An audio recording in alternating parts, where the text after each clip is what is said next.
Kivu Times.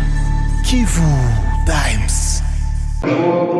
En marge de la journée mondiale du sida, une réalité alarmante a été révélée à Bukavu. Dans une conférence, les prestataires de santé ont tiré la sonnette d'alarme.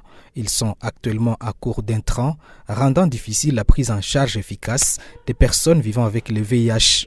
Au cours des échanges, une préoccupation majeure, la rupture des stocks, met en danger des milliers de personnes sous traitement antirétroviral. Les prestataires de santé soulignent que cette situation fragilise davantage les malades, surtout en contexte de guerre où les besoins sanitaires ne cessent d'augmenter. En termes de chiffres bruts, en 2024, au pays, on a dépisté à peu près 285 656 cas de tuberculose. Et le site Kivu a contribué à hauteur de 12 561 cas. Pour le programme national multisectoriel de lutte contre le sida, un autre phénomène accentue la crise. De nombreux malades abandonnent les structures sanitaires et se tournent vers les guérisseurs de la rue. Il y a des gens qui disent qu'ils guérissent le VIH sans pour autant passer au dépistage, sans pour autant faire référence aux structures habilitées à même de donner une prise en charge de qualité. À côté de ça, il y a aussi le problème de l'accès aux services.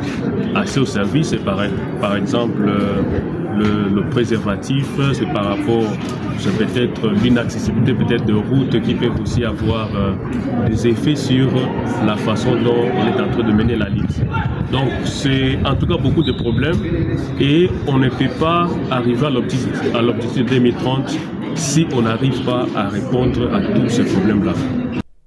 Face à la pénurie d'intrants et au retour massif vers les guérisseurs traditionnels, les autorités sanitaires appellent à la responsabilité collective. Le VIH reste une maladie gérable, mais uniquement grâce à un traitement médical continu. En cette journée mondiale du sida, Bukavu fait face à une double réalité. Entre manque des intrants et des informations, la vie de nombreuses personnes dépend d'un accès urgent et régulier aux soins.